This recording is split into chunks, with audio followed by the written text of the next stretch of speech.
Good evening and welcome to 27 Minutes here on WJTS UPN 27. It was a huge day for Jasper football and its fans at the state football title game in Indianapolis last Saturday.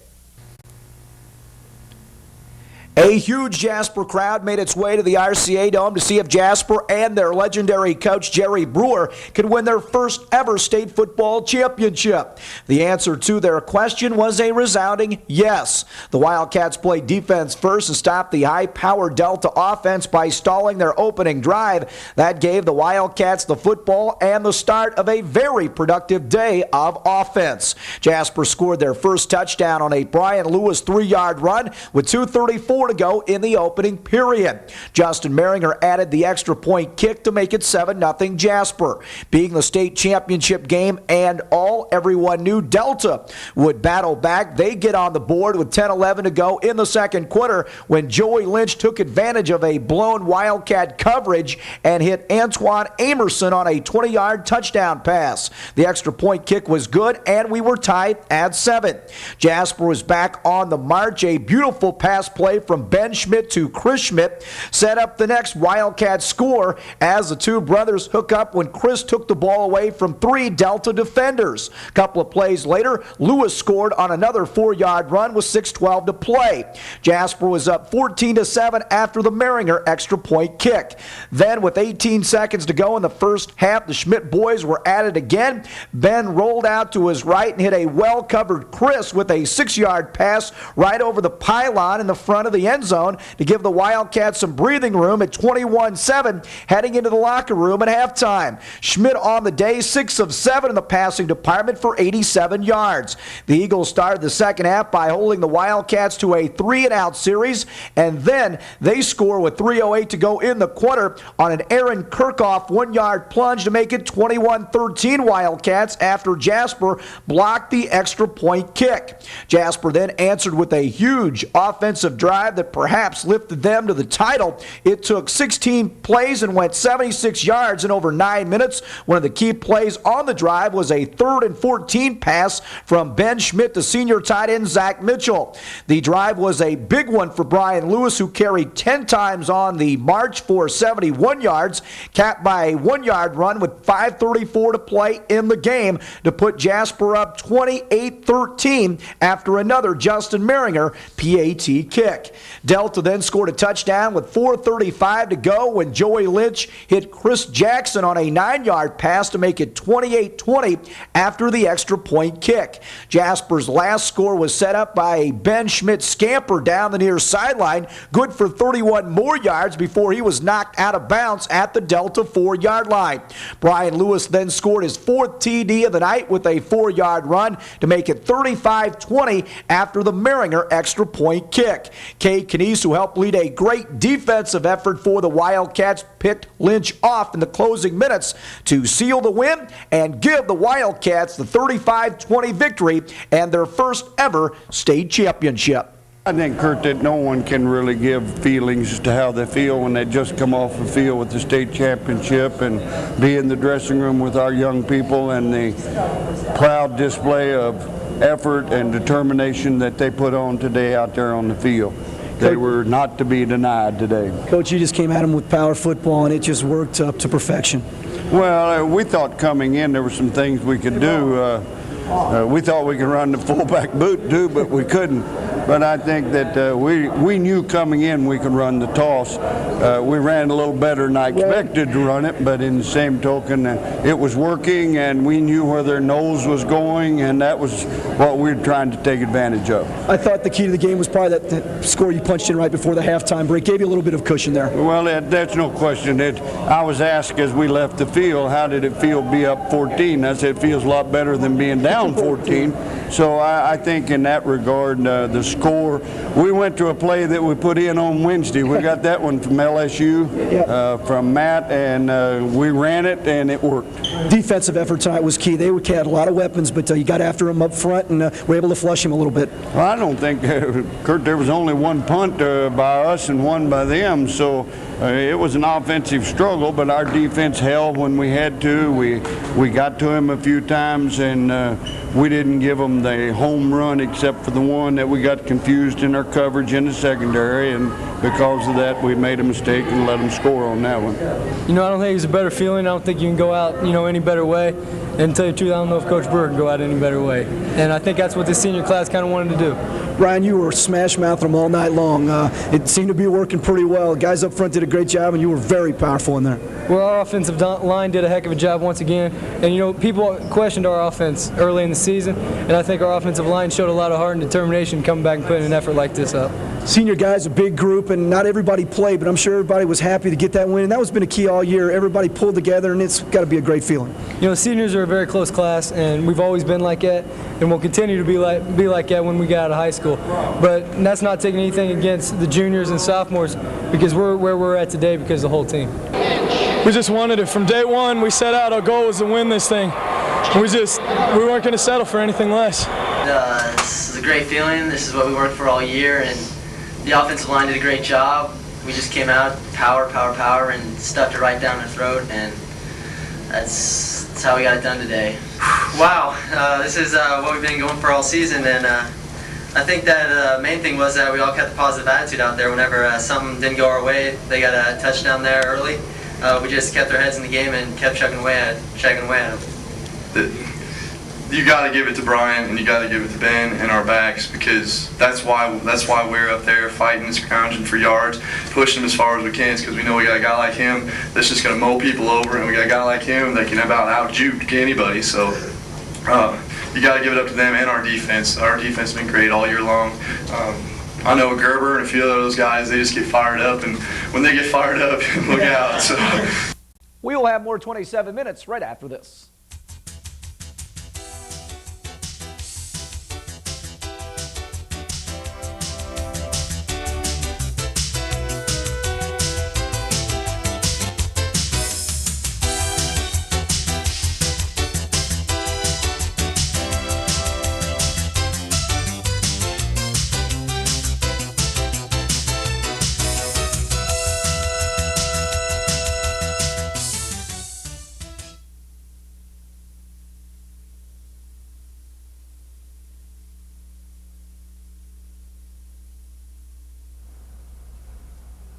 Yep.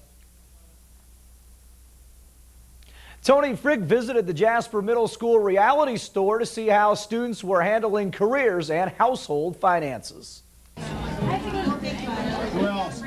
Amanda, there you go. What are you doing? That's what's left. I've got It's called a reality store, and it is there that Jasper Middle School students and Holy Family students received a quick course on career and household math. They are paying taxes to Uncle Sam. And I just took a lot of your money. You did? And I hardly have. Actually, it's Aunt Sandy. It's either Uncle Sam or Aunt Sandy. The reality store has been in existence here in Jasper at the middle school for probably 10 to 12 years.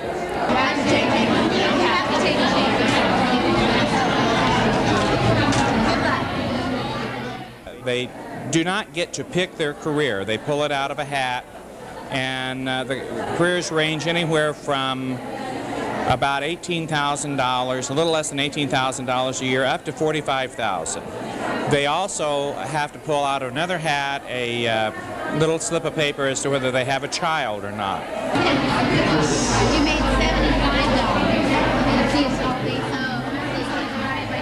What we do here every 2 or 3 years, we do go through and update everything, try to make things in line with reality as far as the expenses of things, and also the amount of money people can legitimately make at their jobs.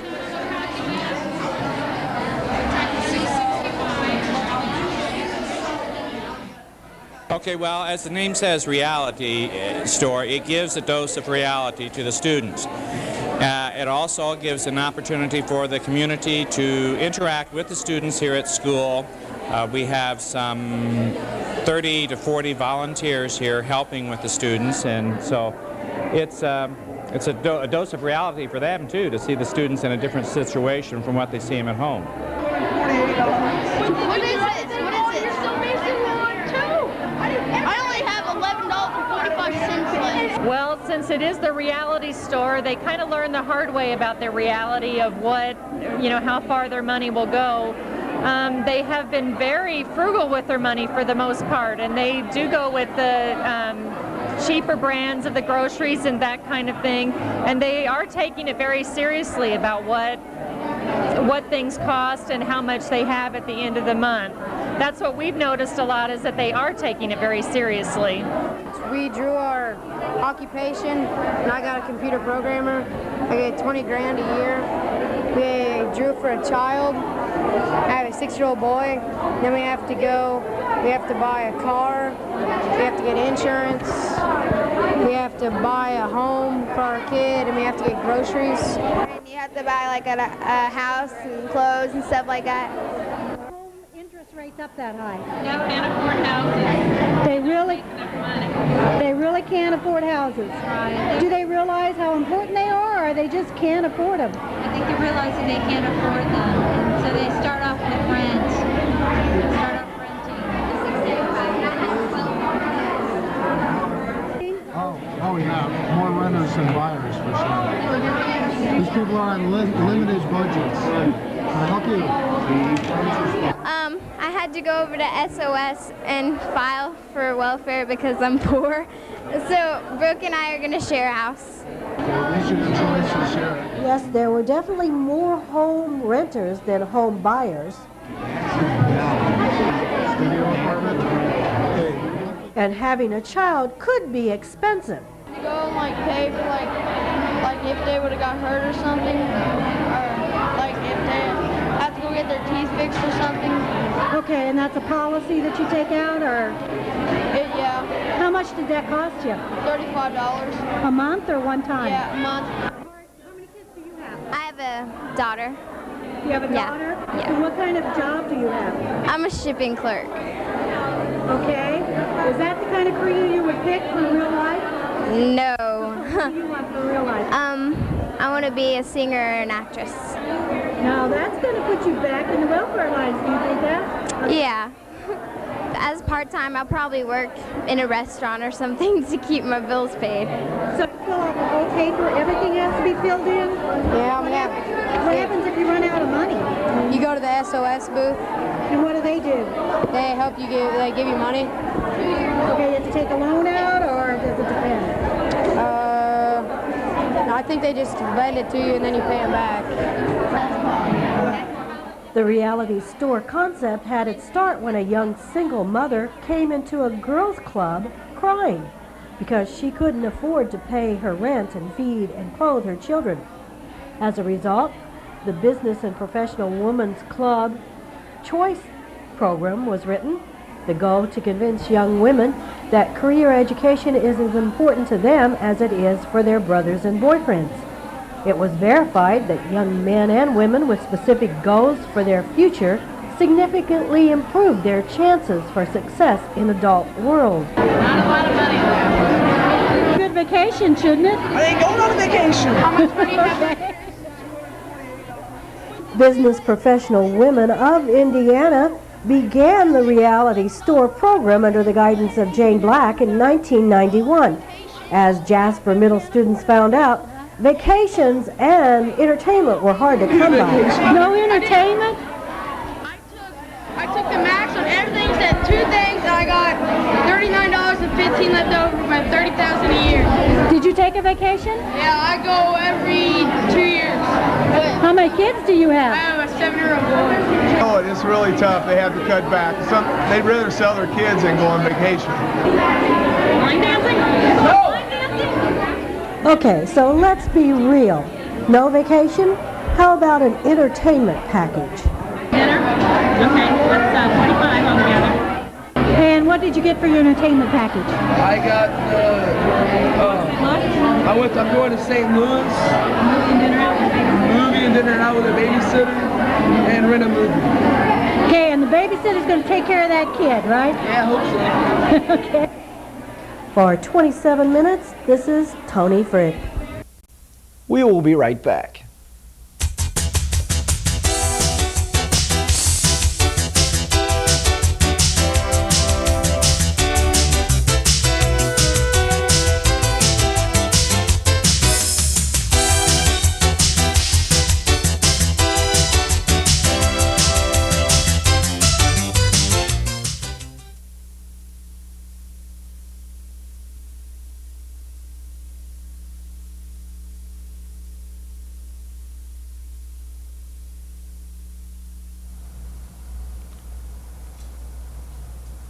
Yep. It's now time for the Today's Homeowner Tip of the Week, brought to you by Fisher Electric. One problem many homeowners have when using a circular saw is how to make good, long, straight cuts.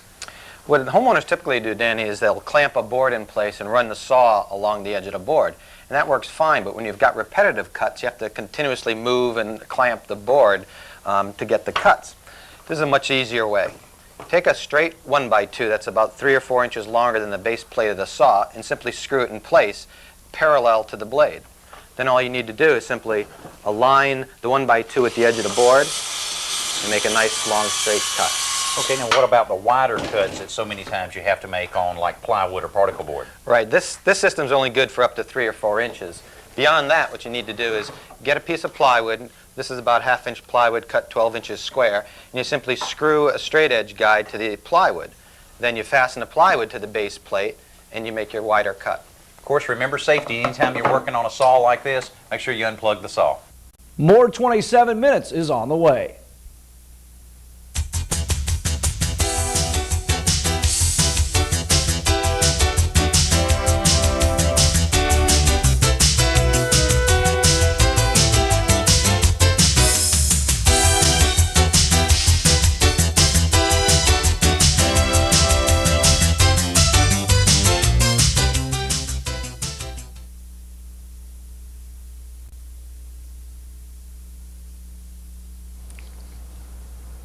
Yep. Welcome back. Southridge High School held a panel discussion on how highway expansion could change the county's rural history. On November the 15th, a group met at the Southridge High School auditorium for a panel discussion on rural life and rural economics. Are they worth saving? And what do you want to do? They were there to be informed on the ways they could take a stand in order to defend their way of American life and the soil that produces the food for American tables. The issue? Just how much of our home and our community should be sacrificed for the prosperity of others. Like the early Revolutionary War colonists, who could not see their hard work and labor being turned over in taxes to support the prosperity of others miles from home, the group was looking for answers and truths to the need for highway expansions. The fact of the matter is that a bypass in this community is going to be for people outside the community to drive around it and not stop.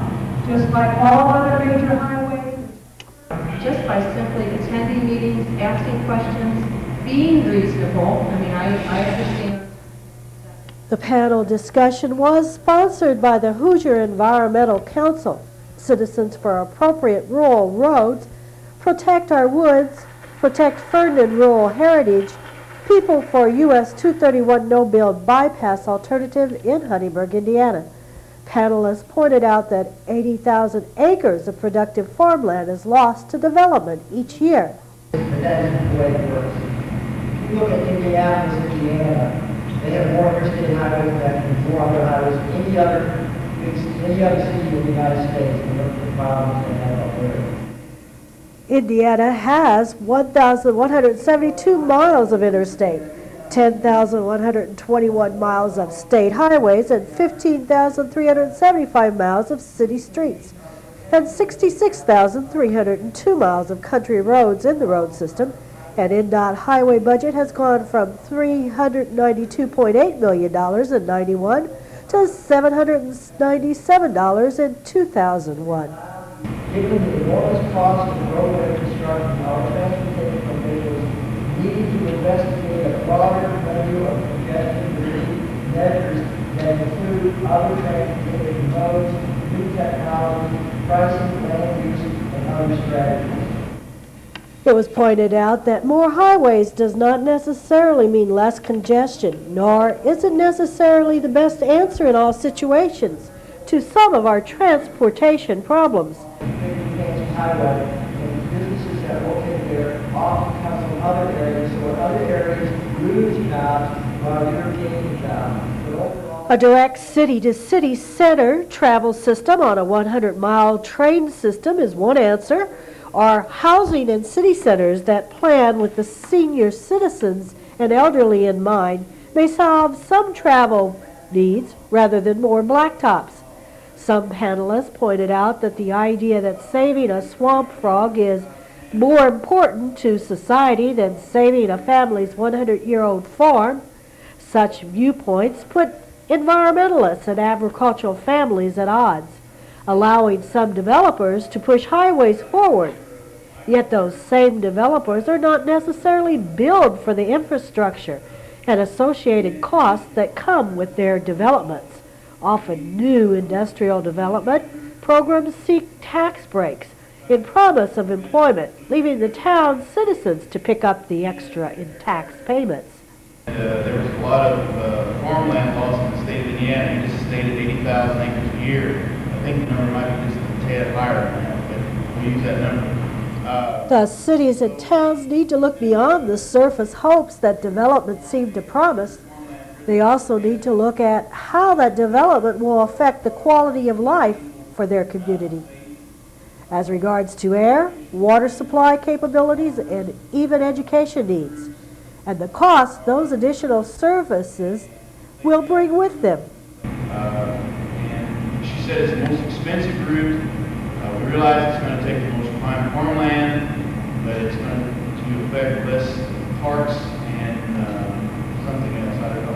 NDOT says, okay, you're going to have to move your factory. The factory owner says, fine. I'll go buy some land somewhere else and build another factory. That farmland out there is also my factory. It produces corn, soybeans, wheat, whatever.